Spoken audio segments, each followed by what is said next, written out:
There we go. Good morning, Lisa. Good morning. Sorry about being a little late. Oh no, you're I good. was looking for the links, but they were right where they should have been. Yeah. No worries. Okay, I think we can start.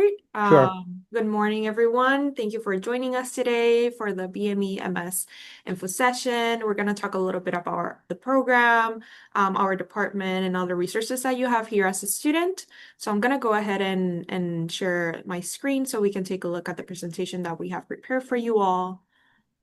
And then from there, Professor Hung and Professor Olson will take it.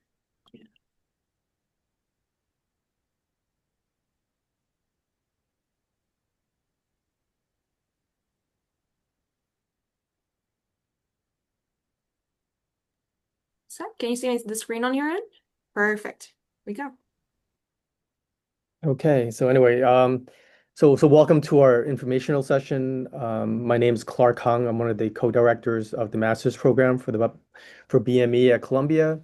With myself and Lisa Olson, we're basically sort of in charge of the program, and you've sort of been introduced to Rosa, who's our new senior manager for academic student affairs, and we have individuals from the graduate career placement office also as well, and hopefully some more ambassadors and a representative, Megan, from the admissions office in CEAS to answer some questions about the process at the end as well. Next slide, please. So again, I'm Clark Hung. I'm professor of biomedical engineering and a joint appointment in orthopedic surgery, and and Lisa will present some of the material as well. She just mentioned that about a third of our faculty have joint appointments at the medical center as well as our primary appointments down in the engineering school. Next slide. So I'm sure you guys have a lot of choices of institutions to be looking at, why Columbia, why BME. And I think it's really in combination of the faculty and the students that we are able to have and to be able to recruit. The engineering school is embedded within Columbia University with, top five programs in the medical center from medical school, public health, dental school, and then we also have collaborations with the biomedical sciences up at the medical center, as well as in the School of Arts and Sciences down the main campus. Next slide. In terms of our department, if you believe in rankings, currently the department's ranked in the top 10. We've been up there for the last couple of years, and our faculty has reached a pretty critical size of about 28. And as you can see from the breakdown of our students, we have actually the largest PhD program in the engineering school, and then we have a nice sized master's program followed by our undergraduate students. One of the things that drives our department is actually research from federal funding. So we have an annual expenditure of around $20 million. And the other aspect that really pushes the department is entrepreneurship. There's 17 startups. I'll show you a slide with a couple of names of institutions that were created and spun out of research from our department. But the whole concept of entrepreneurship actually sort of permeates from the teaching side into a lot of the goals of the students we're actually recruiting as well. Next slide. So in terms of Columbia, one of the major draws is New York City. I think in the end, either people love the city or they hate the city. But one of the aspects of New York City is that just the number of sheer academic medical centers that are around between us, Cornell, NYU, Montefiore, Albert Einstein, Mount Sinai, just to name a few. There's major research going on, and from an NIH funding perspective, it's number one city in the nation, I think followed by Boston and maybe Philly. There's also a major impetus by the government within New York City to actually fund life science initiatives. More than $1 billion have been spent on trying to build facilities to encourage the ecosystem for bioscience, biotechnology. And in fact, recently, led by Helen Liu, who's a faculty member in our department, there was a $40 million contractor grant from the city to actually build a biohub for materials that will actually be developed in the new campus when the new engineering school is actually completed in hopefully about 4 years or so. Next slide. So in terms of the student experience, and I think Rosa will go into a little bit more detail, it's really a 3 semester and typically 3 semester master's program. Um, you can take it and finish in basically 2 semesters if you take 5 classes each term, but usually the class load is 4 classes per term. Some students will do 4 and 4 and do 2 in the summer and complete. But the idea is that since it's a non-master's thesis program, you can actually do it in a relatively short period of time. When students come into the program, they're introduced to PDL, which is a professional development set of courses and a core that really helps students build their networking skills, leadership skills, and get an idea of how to be competitive in trying to get internships by honing their resume and also their cover letters and those kinds of things. Within the actual coursework of the department, again, there's 30 credits that are required. There's 2 required courses. One class is an upper level mathematics or statistics class. There's also 8 classes that are technical electives. 4 of them have to be offered by the Department of Biomedical Engineering, and then the other 4, 3 of the 4 have to be within the School of Engineering and Applied Science. And then there's another course that's at the graduate level that can be outside of the School of Engineering and Science, in business or in science if you want, but otherwise they could all be in engineering if desired. Within the technical electives, you can take up to 6 credits of research, BME 90-100, which can be applied toward the 30 credits. And you can also have the option to do a master's research thesis if you're interested in doing so. Next slide. So I already sort of alluded to this, but I think a big draw to our program really is the infrastructure for entrepreneurship and innovation at Columbia and within our department. This is the website link for Columbia's sort of entrepreneurship and innovation sort of site where they pull together the infrastructure from basically different programs that are run and spaces where students can ideate and create their projects and those kinds of things. Next slide. Commensurate with these spaces are also opportunities to join sort of competitions to get small monies to actually sort of capitalize on creating an idea and translating it to actually a product. So you can kind of run through these, Rosa, but these are just some examples of projects from BME students in the past that have actually won and placed and earned some money to sort of start that process. If you see here on the left-hand side, there's maker spaces on campus. The Department of Biomedical Engineering also runs a BioMedX program. The BioMedX program is a program where you have a faculty member in the sciences or engineering team up with someone in the medical center who's a physician, and they compete for up to $100,000 to sort of take some technology from their labs and basically translate that into actually a product. Harlem Biospace is a sort of an incubator space near the Uptown Medical Center. One of the founders is Sam Sia, who's actually a professor in biomedical engineering as well. Next slide. So here's just an example of some startup names from BME faculty, and this is just a list that was created in the last 5 years or so, and there were 13 startups, but there's a lot of licenses and option agreements that are going on. I think one of the things that's also interesting from the perspective of the student is that Columbia's perspective on student projects and student designs that are created as a part of classwork are that the IP, if there's anything there to be IP'd, is actually the property of the students. And in that scenario, the students can take it and basically try to move through the commercialization process on their own, or they can run it through Columbia Technology Ventures, CTV, which is basically the translational arm of Columbia, where they can determine whether if the university says, okay, this is interesting, we would like to help, they can help get the patent agreement set up and also help set up and use the infrastructure that they have through CTV to help get investors and to help get additional money and those kinds of things. So there have been a couple companies that have actually spun out. Next slide. And so one of those things are that, in terms of our graduates, then we want basically students to be in a good place where they can launch themselves to wherever they want to go to in the next step of their career. This could be professional employment. That can also include, medical devices, whether it's you're joining a large company like Medtronic or Regeneron, or you're going into a startup or launching of something that's coming out of laboratory. There's consulting as well. Being in New York City, where there's financial and business side of things is actually quite large. Some students also use this as a launching pad to go to doctoral studies or other graduate programs in medicine, health related, as well as other biomedical engineering departments as well. So we can help you navigate that process and to have a competitive application for those endeavors. Next slide.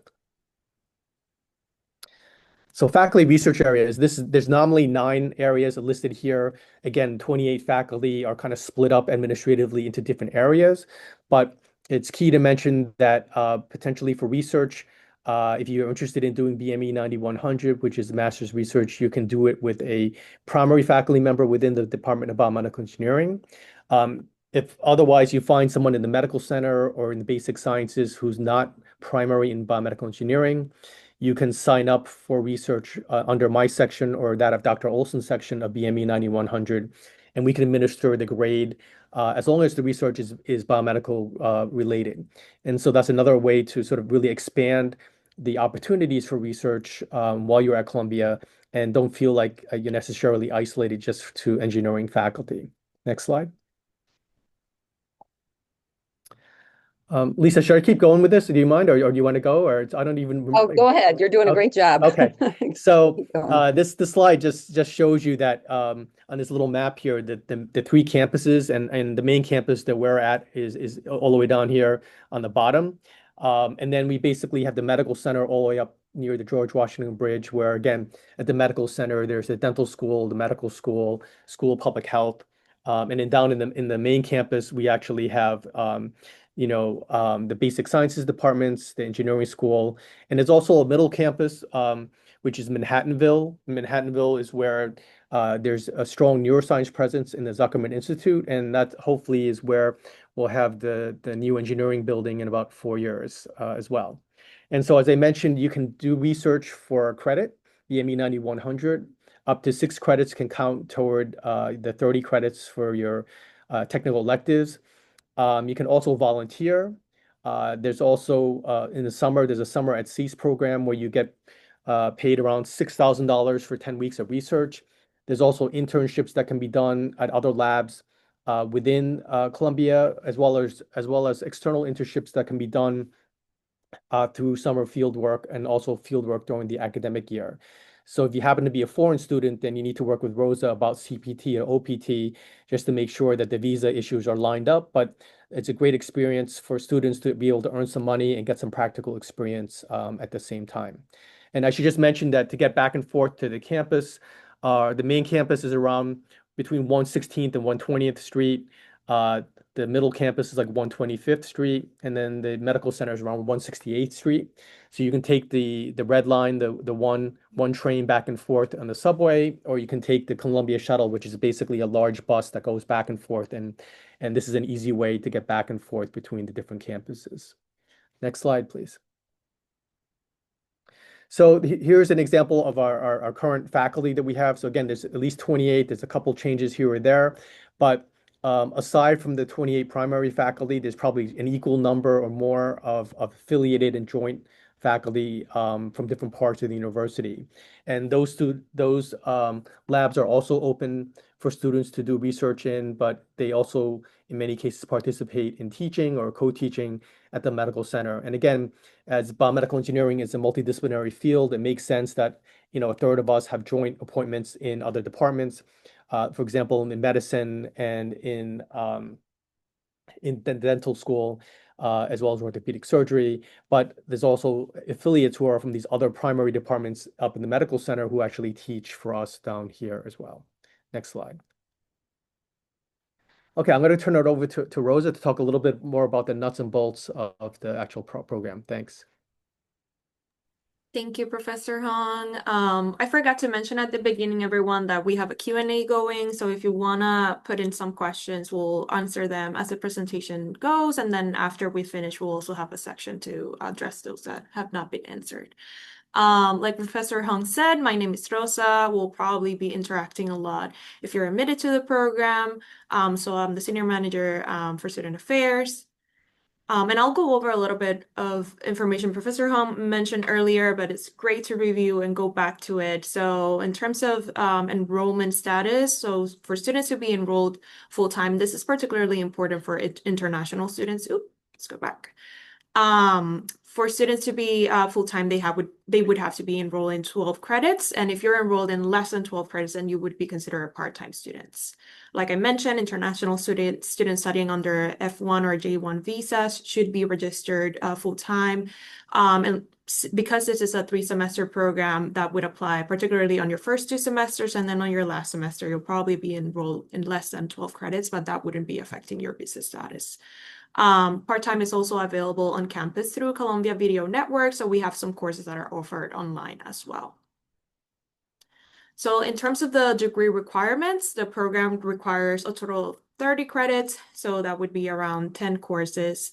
And we have some required courses. One of them were mentioned before, the math requirement, which is 1 graduate level of applied math or statistics course. We also have a course called BME 6003, which is the computational modeling of sociological systems. And then from there on, you would need 4 BME graduate courses, 2 semesters of our graduate seminars, which is great to learn a little bit more about what's going on in the biomedical engineering industry and research. And then some other technical electives. The content should be BME related. 3 of those courses can be taken within the C school, but then one of the courses could be taken outside of C's with your academic advisor. So depending on your interest in other courses offered in other schools, if you get the approval from your academic advisor, you can definitely enroll in it. And like it has been mentioned previously, up to 6 credits of master's research course can be applied to the 30 credit requirement for the program. So if you go on our website, you can see the courses that we offer each semester. So you have a little bit of an idea of the courses that would be of interest to you, what our faculty are working on. So feel free to go online and explore our courses. We do have an opportunities and engagement committee, and it's handled by our professor Trina Arinse. It's been established since the summer of 2020. It focuses on providing spaces of representation for faculty, students, and alum. And this is a contact email that you can reach out to. They manage events throughout the academic year, so you'll definitely be in the loop about those events taking place. Jackie unfortunately couldn't make it today, but I'll go over her section very quickly. You also have a recording of our previous info session that took place in September in our YouTube channel, so feel free to go to that recording if you want to learn a little bit more into detail about what she mentioned previously. So Jackie is currently the graduate career placement manager that we have. So she focuses in specific career advising, individual and group advising, workshops and programming, job internship search support, and general career education, resume and cover letter review, which is really helpful when you're in your last semester and getting ready to participate in job interviews or interviews. And she also develops employer and alumni relations and university recruitment efforts. So Professor Hung also covered this a little bit earlier, but I'll just go over it again just to refresh your memory. We have a professional development and leadership program, which is a great resource for you to strengthen other skills like leadership skills, public speaking skills that are super beneficial, not only while you're a student at Columbia, but also later on in other career plans that you may have after you graduate. So this is available for all students enrolled in the program. We do have career-related events at the departmental level. There's also employer info sessions that take place for you to learn more about the companies from HR and engineers that are currently hiring, and best practices for interviews, resumes and cover letters. We have panel discussions and coffee chats with alumni, people pursuing PhDs. And then we also have networking events where you get to engage with recruiters, with alumni, and professionals in the field. So this is a little bit of the postgraduate outcomes. We also mentioned this previously in the beginning. So we have students that take the industry path in different top companies like the ones you see listed here. We have students that pursue medical school, a PhD program, dental school. So there's a lot of opportunities and areas of focus that you can explore after you finish your studies at Columbia. So we will have a student ambassador that is going to be joining us a little bit later today. She's running a little bit late, but so I'll go ahead and pass it on to the admissions team, and then we'll go back as soon as our student ambassador joins to go over these slides. All right, perfect. Hello, everyone. My name is Megan Jameson. I'm the Associate Director of Graduate Admissions here at Columbia Engineering, and I'm going to hop right into our application by starting with our deadlines. So on the next slide, you're right here, you'll see all of our deadlines. They are based on program. They vary based on program and degree type. So for all of our program types, the spring deadline is October 15th.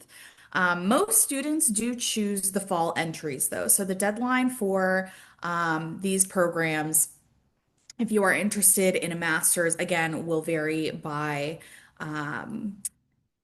the program that you are applying to, but usually they'll fall between January 5th and February 15th.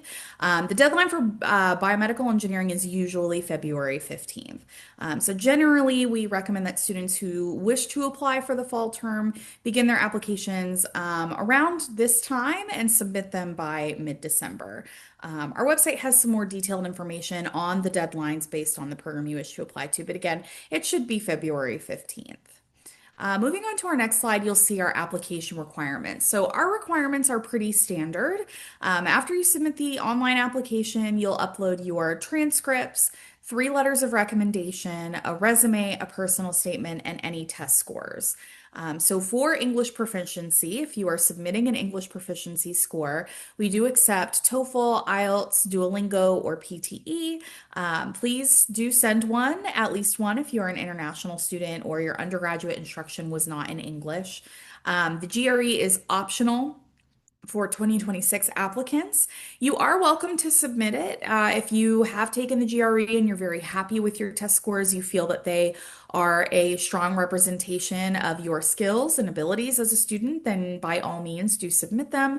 But it will not negatively impact your application if you do not. For master's programs, we will also require a short video interview. You'll access it after submitting your application and paying the fee.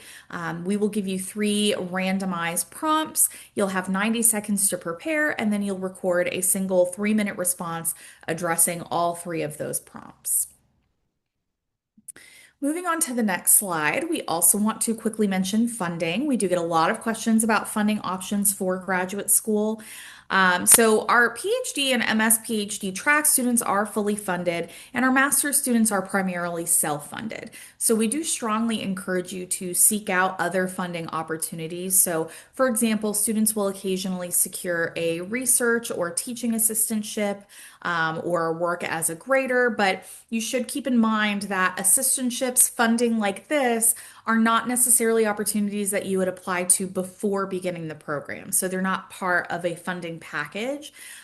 So for example, if you are looking to fulfill a cost of attendance requirement for a visa, these kinds of opportunities will not be part of that. So just something to be aware of.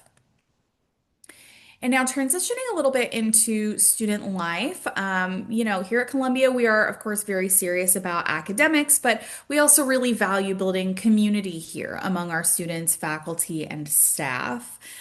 So you'll see on the next slide all of the organizations and groups that we offer as part of Engineering Student Affairs. So we have groups focused on lots of different things. Some of them are focused on industry and research. We have interest-based clubs. And if you're unable to find a club or organization that does interest you, you are even able to create your own. So we really encourage all of our graduate students to join one or more of these groups. We think it really enhances the graduate experience. Another important part of student life also includes the work done by our graduate student wellness team, and they take a very multifaceted approach. So you can see here all of the dimensions of student health that they include in their wellness programming. And this is largely just focused on your well-being. So they offer things like yoga instruction, stress management workshops, among other useful tools to assist you in achieving balance during your time here as a graduate student. The Office of Engineering Student Affairs also hosts and supports lots of graduate student socials so that our students can have a chance to really get to know their peers in a social setting. So we have some photos here and on the next slide of past events that have been facilitated by the ESA office. They organize trips to Broadway shows, sporting events, and other social events both on and off campus. Our application is open now for 2026 applications, spring and fall. So if you have not already, we do encourage you to start your application. And again, you can reach out to our office if you have any additional questions. You can see our email address and our phone number located on the bottom of the screen. But we would love to chat with you about any questions that you might have about the admission process. Thank you. Of course. Thank you so much. I'll go back now. I see Monica joined us. Thank you, Monica, for joining us. So we can go over the student ambassador section. You can take it over, Monica. Thank you. Sorry, the subway was it was delayed, but I'm Monica and I'm one of the BME student ambassadors, and there are two other ambassadors as well. And I'll just be sharing a bit about coursework, research, career opportunities, and of course what it's like living in New York City. And so there are a lot of different aspects that make up the BME master's experience, including academics, research, career development, and student life. And in terms of academics, one of the best parts of the program is that you can really make your own degree. And you have a lot of freedom to really pick the classes that align with your interests and your future goals. And whether you want to go deeper into like biomechanics, imaging, or more computational side. And for research, you can work in lab for either for credits or as volunteers, and depending on what really fits your schedule. And the department also really encourages students to attend seminars, teacher talks, and conferences, which are a great way to really learn from different experts and also networking with them. And on the career side, most students start applying for internships or full-time positions early on. And there are so many info sessions hosted by companies, and it's also a great chance to talk to recruiters and learn about different roles. And one really special thing is PTL. And I really enjoy talking to my advisors about, like, for example, mock interviews and stuff. And then there's living in NYC. So exploring the city, dealing with weather, and balancing everything that Columbia offers, like EJSC events, Go BME gatherings, or some other sports events. And there's a lot to juggle, but the nice thing is that how you spend your time is really up to you and what you want to get out of the program. And living in New York City is pretty exciting. And the university has Columbia residential housing, which includes some apartment buildings around the Morningside Heights campus. And you can apply once you submit your deposit and receive your uni. And usually the preference is given to PhD students, but I know some master students still get on-campus housing. And if you decided to live off campus, Columbia's off-campus housing assistance office is really helpful. They'll guide you through the process and connect you to resources that you need. And there are also other options like International House and websites like Street Easy, Roomy, Zillow, or even Facebook groups that many students also find apartments and even their roommates. And yeah, so outside of academics, Columbia is has a really strong student community, which the Engineering Graduate Student Council, or EGSC, they organizes weekly, monthly picnic-ups, things like coffee breaks, tri-band nights, and social events. And they also hold larger special events throughout the semester where you can meet other students from different departments in Columbia Engineering. And one of my favorite one is definitely the boat cruise, which is pretty cool. It's only happening in New York City, so And it's a really great way to stay connected and be part of the wider Columbia engineering community. And within the BME department, we also have Go BME, which is our graduate student organization, and they host tons of events like fall kickoff, holiday party, and even sports teams and city tour as well. And these events are a fun way to meet other BME students, to distress and build community within the department. And I really like how our program also have this just to, like maybe first time in your city is a busy city. So it's a good way to meet other people in your cohort or even like not in your cohort. But yeah, it's a good way to meet people. And yeah, here are some pictures of fun events that our BME cohort has. And so if you're interested, you can definitely go ahead and follow CU Go BME Instagram or even email them if you need it. And of course, if you'd like to see more about what students like it's like or like what questions you have about Columbia BME master's experience, um, we're all here for you. So please feel free to email us and we're happy to answer any questions you have. Thank you, Monica. So that would conclude the presentation that we have. I'm just gonna go back to the last slide where you see how you can connect with us either by email. You can explore our YouTube, our website, Instagram, so you're up to date with events and news. But feel free to email us with any questions that you may have. I'm gonna stop sharing my screen and then we can go over some of the Q&A questions that I'm sure most of them have been responded to already, but we can go over some that might have not. Um, okay. Rosa, where do they see the slides? I mean, I know they're recorded, but where do they access those? I don't think they're published in our website, but if they view the YouTube recording, they'll be able to see the info session there. But I'll Okay. also check with Cameron. Maybe we can publish them so they can go through them again. Yep.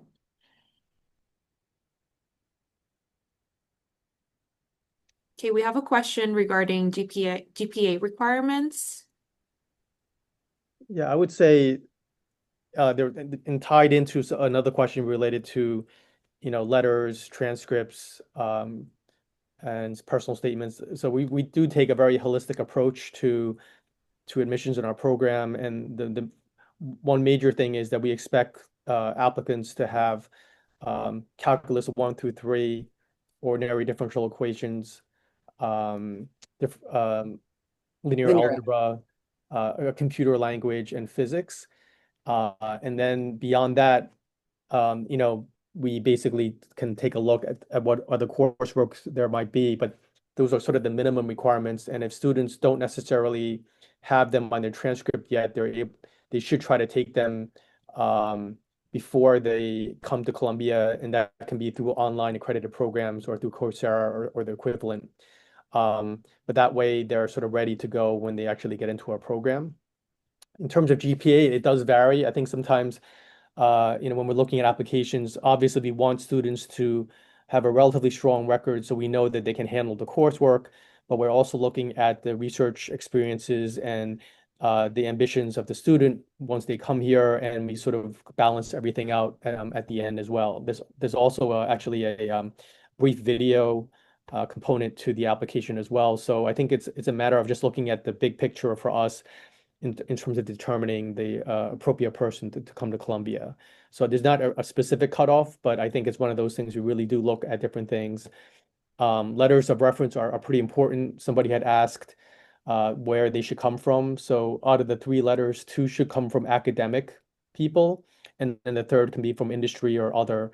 But in general, we do weight the letters of reference quite a bit because it really tells us about your character, the kind of person you are in terms of your ambition, also the kind of student you are. And again, I think the idea is to have students come to Columbia where Columbia is a good fit for them.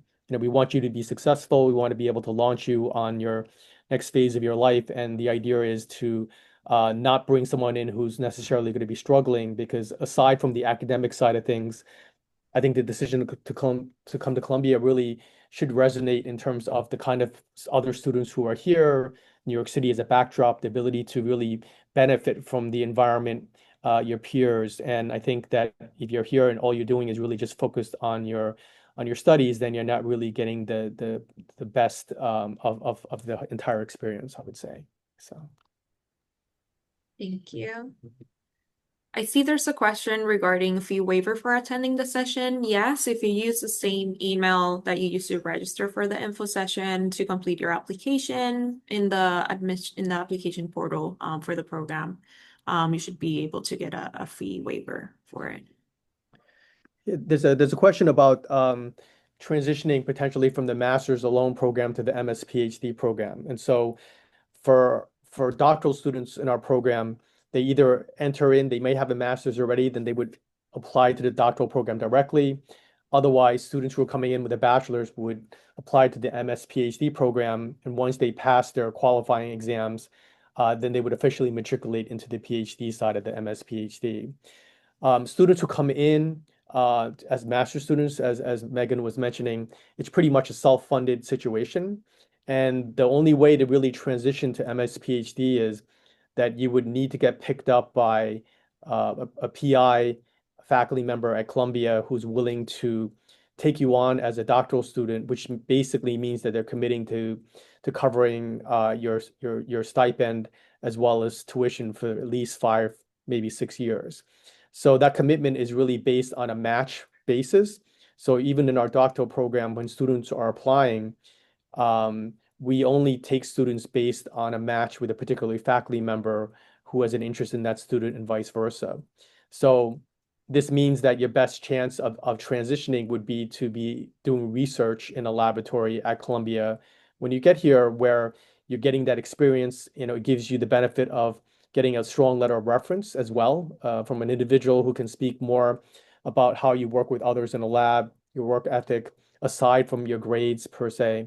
But I think it's an important aspect also of building that rapport, because if it turns out you're doing well in the laboratory and it becomes a situation where the lab ends up getting additional funding, then you might be in a position to actually transition, and it's advantageous to both the faculty member and the student, because the students are already in the program, having taken some coursework, and the faculty member already has someone who's sort of been tested in the laboratory, who presumably is doing well enough that they would be extending an offer. So that does happen. In fact, I have a couple students in my lab who did that transition. So, but again, it doesn't happen a lot, just because in general we have a separate admissions process for the MS PhD students.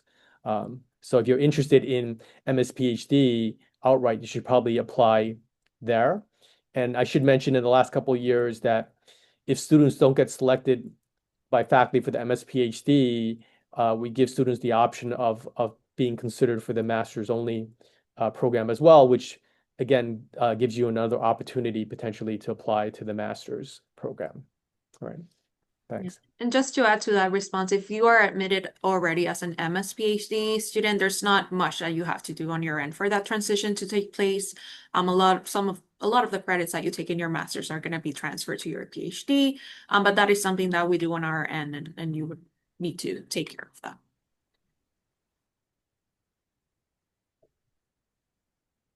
There's a question regarding biomechanics research happening in Columbia. You can talk a little bit more about that. Sure. So there's a couple of biomechanics faculty in our department. I know it was actually Lisa would be one in sort of to some degree in the hearing side of things, in auditory. We also have biomechanics of brain tissues, Barclay Morrison. I do cartilage mechanics and tissue engineering. Ed Guo does bone biomechanics. But I would say that there's also a fair number of biomechanics people in the Department of Mechanical Engineering. Kristen Myers, Karen Karza, in sort of the women's health area, as well as in developmental biology, developmental biomechanics. I just said we have Nandan Nurkar, who does developmental biomechanics of the gut, who's also in BME. So there are faculty within the engineering school and in our department. If you take courses from them or research from others, like in mechanical engineering, Gerard Atesha, who's my collaborator, does cartilage biomechanics and lubrication. Um, you can take those courses as technical electives in CEAS as well. And actually, I think most of them actually have affiliate appointments in BME, so you could actually do BME 9100 directly through them, but actually with us as well. I think they have their own sections. There's also biomechanics people up in the medical center. Steve Demopoulos is the director of the orthopedic research laboratories, the Carroll Labs up in the medical center. Nadine Shaheen, there's a couple other faculty who in orthopedics that do biomechanics, and there's also Chang Li, who does some biomechanics at the TMJ, who's in the dental school, but has an appointment in biomedical engineering as well. So again, there's traditional mechanics courses, then there's biomedical courses sort of sprinkled between a couple of departments here at Columbia.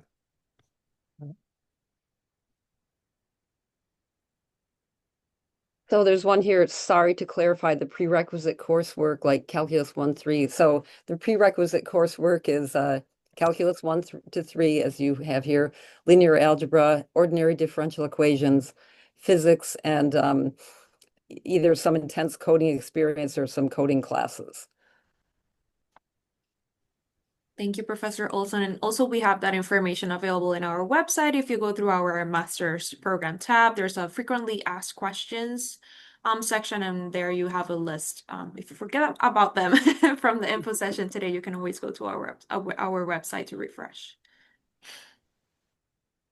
Does the waiver for attending this session carry over if they apply next year? I don't think so. But I'll double check that information. If you could, I see this in an anonymous person that sent in the question. If you could email us, so just so I can follow up with you and you know who you are after I confirm with the admissions team. Or I don't know, Megan, if you have information about this in terms of the fee waiver that we have provided for this upcoming cycle, would it carry over for other years? It would not. Yeah. So probably you could attend again if you wanted the fee waiver. So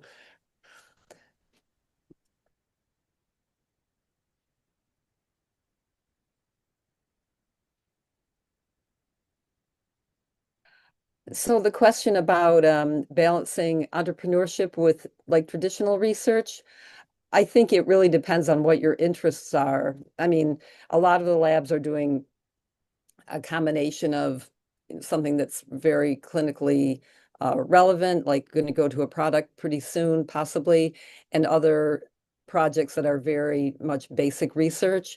And other labs are really doing pretty basic research altogether.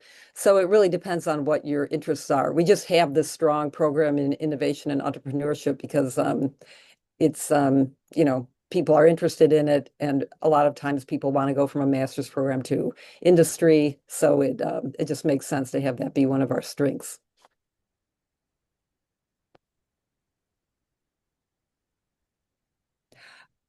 So the question about should you apply to each, I don't think you're allowed to apply to both, but in any case, probably it makes most sense if you're thinking about doing the MS PhD, which is essentially the PhD program, but if you don't have a master's first, you have to go through the master's first.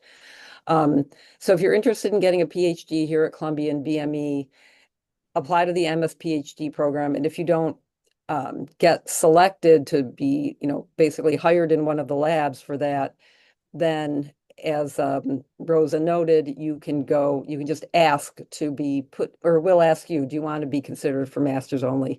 And then you would just say yes. And so it would just automatically happen once you agreed.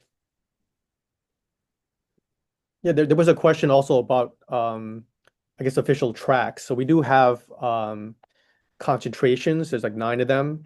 And those are essentially 4 classes chosen from a list on the BME website or the CEAS bulletin. And so if you take those 4 classes, generally those 4 classes would fit into your technical electives as part of your 30 credits. If they fit under one of those specific concentrations, then you can go ahead and tell Rosa, and then when you graduate, you'll actually get a New York accredited concentration on your transcript. If you happen to qualify for more than one concentration, I think officially you can only choose one. But I think in some cases, some students like to choose courses from different areas just to get a different experience, and they don't take a concentration, which is okay as well.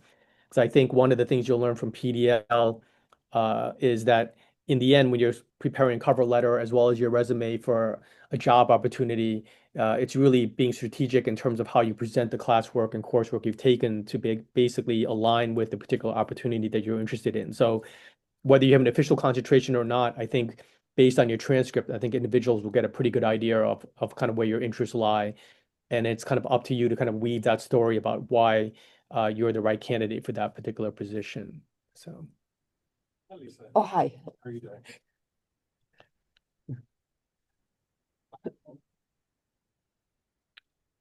Um,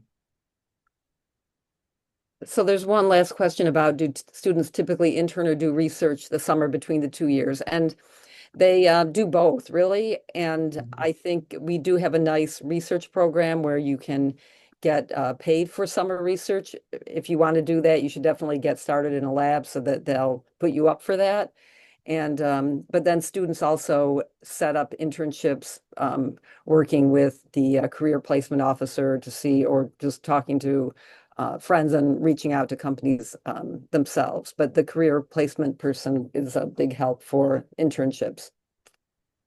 Yeah, I think related to that, we do have a list, I guess, of where students have interned, but I think between the faculty, um, if you have interest, then you should meet up with, your advisor, and we can help you negotiate sort of the different possibilities as well as with Rosa and in the dean's office. But I think that if you have other questions related to that, I think reaching out to the ambassadors um, to be able to be connected with other students through Go BME and others would be important because you can get an idea of how other students have basically figured out how to get their internships or how they plan their schedule and those kinds of things to get a better sense of what the program is really about.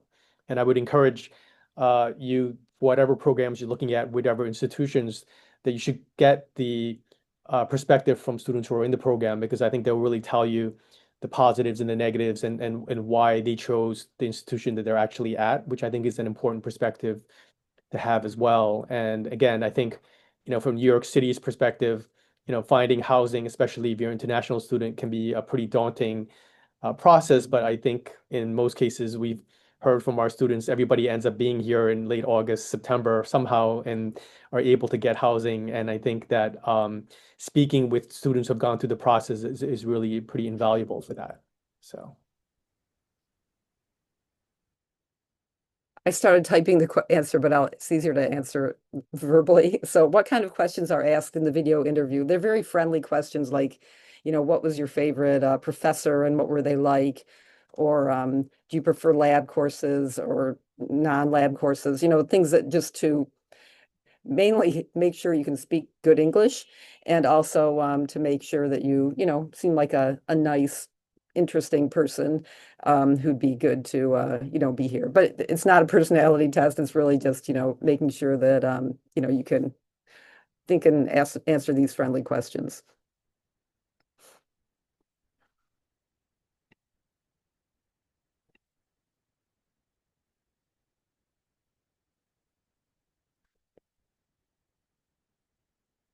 So undergraduate research programs, are you,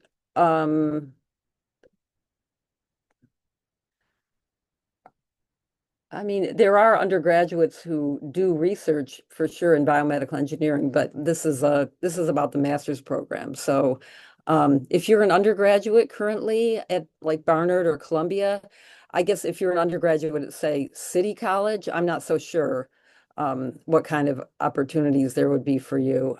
Are there opportunities for, I mean, I think for that you should reach out separately because that's sort of not exactly part of the master's program, but feel free to send us an email, and once we know a bit more about you, we could figure out if there might be something. For undergraduate programs, there is a summer undergraduate research fellowship program through Department of Biological Sciences, and we participate in that. I think they take students from outside of Columbia through their Amgen program, so those are usually fully funded. And again, it would be, I think, $6,000 for 10 weeks. And that's through the Biological Sciences website. And the deadline is probably coming up because I think they start making decisions in January, February. So you can take a look. Alice Heiklin is the professor who runs that. The engineering school itself also has a couple outreach programs as well. I think it depends on if you look at the website, if you qualify, that those may be other opportunities as well for about 10 weeks of research as an undergraduate student in one of our labs and within the engineering school. So.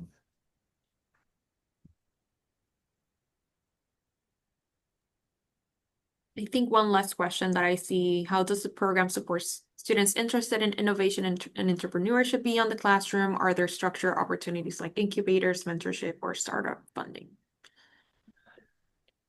So I think again, there's the infrastructures that's been set up. I mean, a couple of our courses that are taught in the entrepreneurial track have co-instruction by individuals who were affiliated with the business school or are like major serial entrepreneurs in New York City in the biotech area, or actually the West Coast, the Bay Area as well. So I think that there are opportunities in some of these classes to get involved in, say, biomedics projects that's spin out of the lab to market course, for example, that Megan Heenan teaches. I think there's also other courses where there's like a master's design type course where if you have an idea that's interesting, there's those hackathon type things where there's small monies that can be won through these little competitions. And I think one the thing that's interesting is like the lab to market actually has students from the MBA program that are involved as well. And what's nice about the master's program too is that the background of students really comes from a number of different places, including those who have already worked in the industry, whether from the technical side and for the business side, who are looking to get more skill sets. And that can mesh very well with students who are coming straight out of a bachelor's program to be able to get that sort of real life experience, but then to team up and then create interesting things to try to get money to do. And I would say that, again, students have been pretty successful in the years getting some monies to continue. And there's actually a couple of spin-out companies in the master students have created as well. So those opportunities do exist. And if you through these classes, you can also be connected to CTV, Columbia Technology Ventures, and Columbia Technology Ventures has entrepreneurs in residence. So basically, those are current or former business leads at different industries. And there's a segment that are bio-related, biotech-related, pharma-related. And you can sign up for consultations if you have an idea or a project, and they are actually pretty helpful. They sign non-disclosures, so you can tell them about what you're doing without there being any issues. And they also will play a role potentially in helping you try to navigate getting additional funding or help be a sounding board if you think like it's something you're creating that's worth trying to get intellectual property protection for, and then actually going back to CTV and trying to work with them on that aspect as well. So there's a lot of things, maybe more informal, but if you look at the website that I pointed to, entrepreneurship is a large area within the engineering school as a whole. In fact, Sam Sia, as I mentioned, was formerly the vice provost in the administration here at Columbia, related to sort of bringing translational technology to the masses and trying to have an impact in the real world. And so, again, between that and the number of faculty who have startups, have spin-outs, have licensing, I think you should be able to get pretty good guidance on a number of different areas. And actually, Megan, who runs a lot of the entrepreneurship stuff, she came from Rice University and ran the Rice 360 program, which really looked at technology for third world countries and how to translate ideas to have impact there. So there's a range of experiences that you can pull from the faculty as well. Thanks. Thank you. Any other questions people want to send over in this last 5 minutes that we have in our info session? But if nothing comes to mind now and you're up at night and a question suddenly pops by your brain, just feel free to email us at bme@columbia.edu. And we also have another email, which is bme-ms@columbia.edu, where Professor Hung and Professor Olson address questions related to the master's program specifically.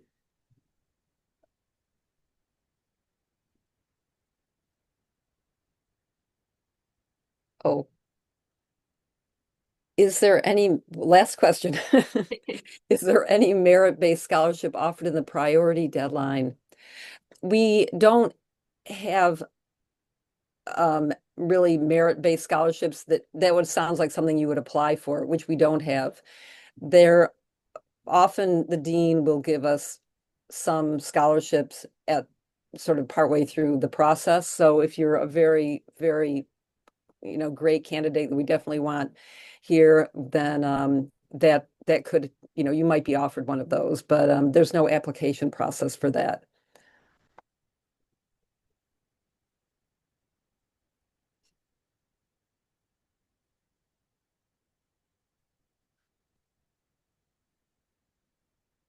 Okay, last call, last question, send them in if you have any.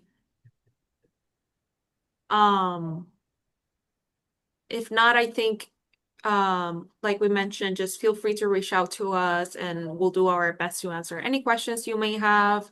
Start working on your application already so you have it ready by the deadline. I know sometimes recommendations letters can take a little bit more, so be mindful of that. And thank you so much for joining us today. We'll have a record. We already have a recording of an info session that we did on September in our YouTube. I'll work on uploading this one as well, just because the Q&A differs from the groups that we have, but you'll have access to that.